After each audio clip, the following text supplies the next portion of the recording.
Hello friends, एक बार फिर से आप लोगों का स्वागत है। हम लोगों ने बात की थी cardiac health, diabetes mellitus, obesity, मोटापा, इनकी हमने बात की थी। आज हम बात करेंगे डाइट, आहार, यानी कि हमारा जो आहार है वो हमारे लिए कितना महत्वपूर्ण है। और इस आहार में भी हम फाइबर रिच डाइट की बात करेंगे। जो हम फाइबर रिच डाइट, आपको पिछली वीडियो में हमने बताया था, अगर आप फाइबर रिच डाइट ले रहे हैं तो मोटापा होने की संभावना कम हो जाती है और मधुमेह होने की संभावना कम हो जाती है और हार्ट डिजीज़ होने की संभावना भी आपकी कम होती है। तो हमारा उद्देश्य प्रिवेंशन के लिए सिंपल लैंग्वेज में बताने का आप कोशिश करेंगे और एक जो है प्रिवेंशन, हमें ज़्यादा से ज़्यादा प्रिवेंशन की बातें यहाँ पे करनी है। तो डाइट, आहार का बहुत ज़्यादा महत्व है, उसको हम समझाएंगे। इससे पहले फ्रेंड्स, हमने एक दो पॉइंट आपके लिए रखे हैं कि आप ये चेंजेस करते हैं तो देखिए आपको बहुत सारी बेनिफिट्स मिलते हैं अपनी लाइफ में।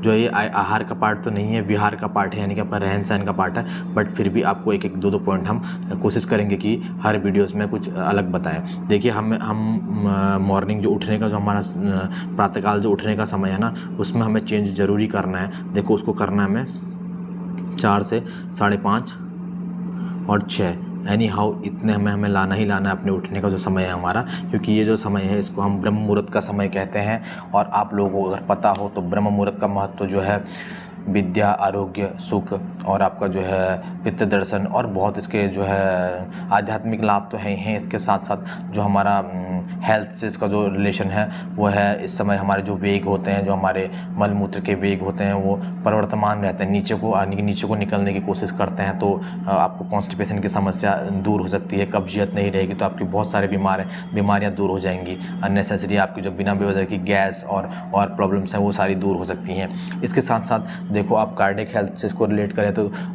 जो है कार्डियक अरेस्ट के जो टाइमिंग होता है मॉर्निंग में 4 से 6, 7 बहुत कॉमन हो गया है और मोस्ट ऑफ टाइम ये 4 से 6 आता है, साइलेंट किलर की तरह मार के चले जाता है। तो अगर आप 4 से 6:30 या 4 से 6, 5, 5:30 में उठे हुए हैं तो आपके जो कार्डियक अरेस्ट के चांसेस भी कम हो जाते हैं और आप अपने लोगों की नज़रों में रहेंगे, आपका नित्य वर्क करेंगे तो आपको इमरजेंसी कंडीशन में हेल्प करने के लिए लोग होंगे। तो इसके मतलब बहुत सारे बेनिफिट्स हैं। आप ब्रह्म मुहूर्त का, आपको जब हम दिनचर्या की बात करेंगे तो आपको इसका टाइमिंग बताएंगे एग्जैक्ट है कि किस टाइम को हम मान सकते हैं और इसके क्या आपके जो आज के परिप्रेक्ष्य में हम इसको कैसे फॉलो कर सकते हैं। तो फ्रेंड्स, इस पे ज़्यादा ना बात करते हुए आज हम डाइट पे, आहार पे बात करेंगे। फाइबर रिच डाइट बहुत ही महत्वपूर्ण हमारा जो विषय है, फाइबर रिच डाइट। ठीक है, फाइबर रिच डाइट का मतलब क्या है? ऐसा खाना, ऐसा आहार जिसमें रेशे हों। रेशे का मतलब क्या है? जैसे हम पालक खाते हैं या फिर हम आम खाते हैं या फिर हम सेब खाते हैं, उसका जो रेशा हमें दिखता है या फिर हमारे दांतों में फंसता है या हमारे जीभ पर लगता है, एक रेशा या धागा आप मान लीजिए, ये जो होता है ना, ये हमें अपने आहार में, अपने खाने में, अपने भोजन में इंक्लूड करना है, लाना है, बहुत ज़रूरी है हमारे लिए। ठीक है, तो ये हमें किस किस से मिलता है, कहाँ कहाँ मिलता है, इसकी बात तो हम करेंगे ही करेंगे। पहले इसके बेनिफिट्स देखते हैं, या फिर आपको बता दें इसके जो सोर्स हैं वो क्या हैं। नॉर्मली आप ये समझ लीजिए, एक रफ लैंग्वेज में समझ लीजिए कि जितने भी हमारे ग्रीन सैलेड्स, ग्रीन वेजिटेबल्स होते हैं ना, दालों में भी होता है, पहले हम ग्रीन सैलेड्स और ग्रीन वेजिटेबल्स की बात इसलिए कर रहे हैं कि इनमें जो है कैलोरी कम होती है और इसका बहुत सारा फ़ायदा है। ठीक है, तो आप ये समझिए, जो हमारा जितने भी हमारे हरी सब्जियाँ हैं, पालक, मेथी और अपना बथुआ और अपना जो है कॉलीफ्लावर है, गोभी है और अपना जो है ब्रोकली है और पत्ता गोभी, बंद गोभी है और सेब है, अमरूद है, केला है, संतरा है, आंवला है, मेथी है और अपना जो है गाजर है, टमाटर है, दालें में मूंग है, मलका है और अपना चना है। इनके जो छिलके सहित जो दाल होती है उसमें हमें बहुत सारा फाइबर हमें मिलता है। यानी कि हमें फाइबर जो हमारे खेतों से जो हमारा आहार आ रहा है उसमें फाइबर रहता है। इसके अलावा जो आप पिज़्ज़ा, बर्गर, मोमोज, चाउमीन और जो ये सॉफ्ट ड्रिंक चीज़ें लेते हैं, इनमें बिल्कुल फाइबर नहीं होता है। तो फ्रेंड्स, हम फाइबर रिच डाइट की आज महत्वता, इम्पोर्टेंस जानेंगे। इसका जो है इतना ये लोग पूरा ग्लोबली चल रहा है कि फाइबर रिच डाइट लें, तो उसका जो फ़ायदा है वो देखने की कोशिश करेंगे। पहला तो ये जो फाइबर रिच डाइट है ये क्या करता है? कोलेस्ट्रॉल को कम करता है। ठीक है, कोलेस्ट्रॉल को कम करता है। दूसरा इसका क्या है? कॉन्स्टिपेशन को कम करता है या फिर बल्क फॉर्मेशन करता है। यानी कि जो हमारी कब्जियत है ना उसको भी दूर करता है।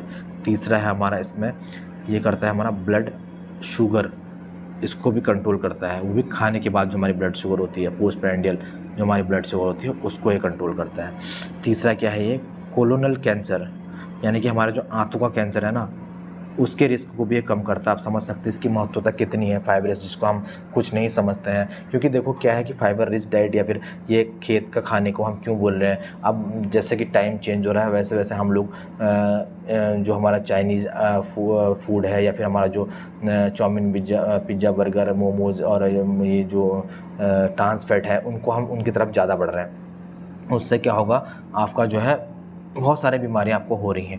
और अगर हम ये फाइबर रिच डाइट लेंगे तो इससे आपको कोलोन कैंसर तक बच सकते हैं।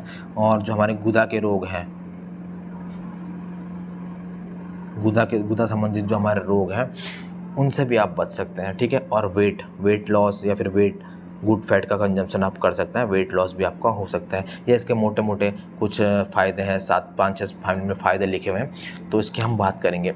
फाइबर रिच डाइट खाने से देखो आपका कोलेस्ट्रॉल कम होगा, क्योंकि बाइल और कोलेस्ट्रॉल का रिलेशन रहता है। आप ये समझ लीजिए कि ये कोलेस्ट्रॉल को कम करता है, एचडीएल को बनाता है फाइबर, ठीक है। दूसरा कॉन्स्टिपेशन या फिर बल्क फॉर्मेशन, देखो आप फाइबरस डाइट लेंगे तो क्या करेगा, आपकी आंतों में जाएगा, आंतों में जो हमारा पानी है या जो हमारा पानी है वो पानी इस फाइबर के अंदर घुसेगा तो ये हमारा एक गोला बनाएगा, यानी कि हमारा जो लैट्रिन है, हमारा जो मल है उसको एक शेप देगा, उसको सॉफ्ट करेगा। किसी की भी चीज़ के अंदर पानी होगा तो वो सॉफ्ट रहेगा ना वो चीज़, तो वो सॉफ्ट रहेगा तो अपना ईजिली अपने आंतों के थ्रू एनएस से बाहर निकल सकता है। और इसी के अपोजिट, इसी के विपरीत आप देखेंगे आप पिज़्ज़ा बर्गर मोमोज या फिर ट्रांस फैट खा रहे हैं तो वो हार्ड है, कड़ा है, उससे आपका कड़ा लैट्रिन बनेगा, पास नहीं होगा और आंतों में फंसा रहेगा। तो क्या होगा, उससे वहाँ पे प्यूट्रिफिकेशन और सड़ावट आएगी और उससे अनेक प्रकार की गैसेस निकलेंगी और मे बी आप वहाँ पे म्यूटिजन होंगे तो मे बी वहाँ पे कोलोनल कैंसर यानी कि कैंसर तक डेवलप हो सकता है। और उससे भी आप समझते हैं कड़ा लैट्रिन आएगा तो आपके जो गुद का द्वार है उसको छीलते हुए बाहर आएगा और वहाँ पर अर्स भगंदर और अपना फिशर फिस्टुला पाइल्स ये सारी प्रॉब्लम से आपको डेवलप कर सकती हैं। तो फाइबर रिच जो हमारा डाइट है वो हमारे लिए कितना ज़रूरी है आप देख सकते हैं। और इसके बाद से हमने लिखा है ब्लड शुगर को कंट्रोल करता है। देखो हम जब कोई भी कार्बोहाइड्रेट रिच डाइट लेते हैं ना, जैसे हमने नॉर्मल दाल चावल खा लिया या फिर दाल रोटी खा ली, ये भी हमें इसलिए हम बोल रहे हैं कि डाइट का जो इम्पोर्टेंस है ना, अभी आपको बताएंगे डाइट है क्या। आप ये समझ लीजिए कि नॉर्मली हम जब आहार लेते हैं या फिर हमने पिज़्ज़ा बर्गर खाया या दाल चावल खाया, वो क्या करता है, खाने के बाद हमारा ब्लड शुगर को रैपिडली बढ़ाता है, खाने के बाद जो हमारा शुगर होता है। लेकिन जब आप ग्रीन वेजिटेबल्स लेंगे, लीफी वेजिटेबल्स लेंगे और इस तरह का खाना लेंगे जिसमें फाइबर ज़्यादा है, वो क्या करेगा, आपका जो खाने के बाद जो ब्लड शुगर को ना वो धीरे धीरे बढ़ाता वो भी है बट धीरे धीरे बढ़ाता है। और नॉर्मल कंडीशन में डायबिटीज़ में होता क्या है, इंसुलिन भी बहुत कम रहती है, नहीं रहती है, तो थोड़ी बहुत ग्लूकोज आ रही है तो ये इंसुलिन पे चिपक रही है, तो यानी कि काम चल जा रहा है। या फिर आपका मेंटेनेंस, अगर एकदम ग्लूकोज बढ़ेगी तो आपका इंसुलिन कम है ना, तो बैलेंस नहीं हो पा रहा है। तो इसलिए ब्लड शुगर पे भी हमें पोस्ट प्रेंडियल ब्लड शुगर को भी कम करता है, ऐसा समझना है। और कोलोनल कैंसर आपने आपको बताया है कि जो आंतों का कैंसर है उससे भी आपको कैसे दूर करेगा, क्योंकि खाना सड़ेगा नहीं, अंदर पेट में रहेगा नहीं, बाहर निकल जाएगा, तो कैंसर होने के चांसेस भी कम हो जाएंगे। और भी जो म्यूटेशंस होते हैं वो भी उनके चांसेस भी कम हो जाएंगे। एनोरेक्टल बताया था कि अगर हार्ड कड़ा मल नहीं निकलेगा तो आजली पास हो जाएगा, है ना। तो आपका जो है ये आपके जो गुदा में जो खिंचाव है या फिर जो टीयर लग रहे हैं, जो घाव लग रहे हैं, वो नहीं होगा।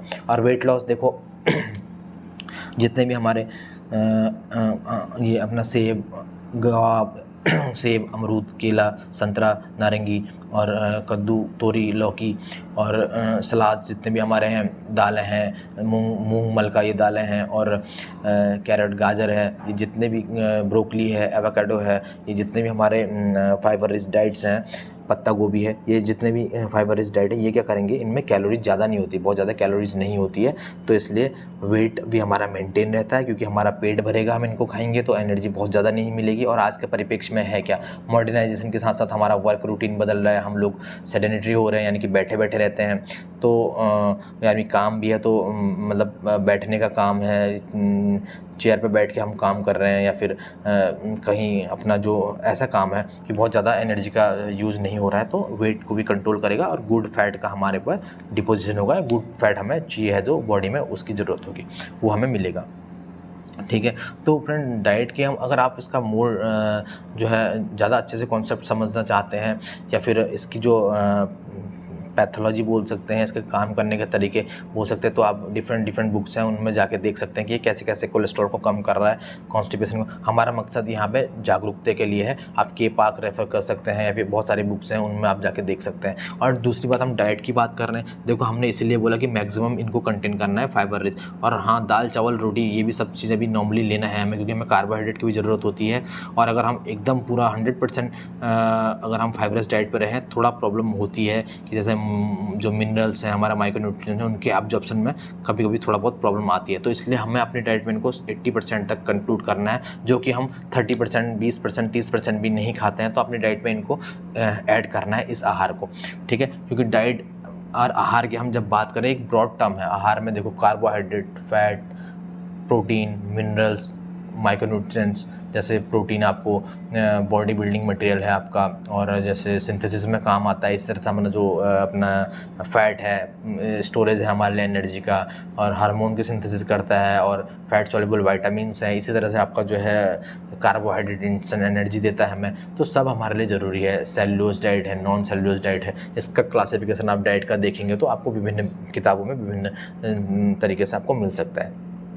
तो फ्रेंड्स, आपको ये सारी चीज़ें करनी है। हाँ, और एक और चीज़ इसमें मेथी भी बहुत अच्छा, इसमें मेथी में भी मेथी, आंवला, ये हमारे जो है बहुत अच्छे हमारे कार्डियक हेल्थ के लिए, ब्लड ग्लूकोज लोअरिंग जो हमारे एजेंट होते हैं, ये हम डेली अपने किचन में भी यूज़ करते हैं। तो देखो मेथी में क्या होता है, दो चीज़ होती है, गम और पैक्टिन, दो चीज़ें होती है। मेथी का आप ये समझ लीजिए कि ये जो है ब्लड कोलेस्ट्रॉल को कम करता है और अपना ब्लड ग्लूकोज को कम करता है। इसमें भी फाइबर अच्छी मात्रा में होते हैं, ये समझ लीजिए। और आंवला अब जब हम आपको नेक्स्ट वीडियोज़ में या फिर जब भी हम लाएंगे वीडियो, उसमें आपको कुछ नित्य सेवनीय आहार बताएंगे, तो उसमें हमने देखते हैं यव देखते हैं, आंवला देखते हैं, तो इनमें फाइबर होता है। और मुग्ध देखते हैं, ठीक है, बहुत सारी चीज़ें देखते हैं, तो उनमें हमें फाइबर मिलता है, तो अपनी डाइट में हम इनको कंटेन कर सकते हैं। तो फ्रेंड, तब तक के लिए आप मस्त रहिए, स्वस्थ रहिए। मिलते हैं नेक्स्ट वीडियो में।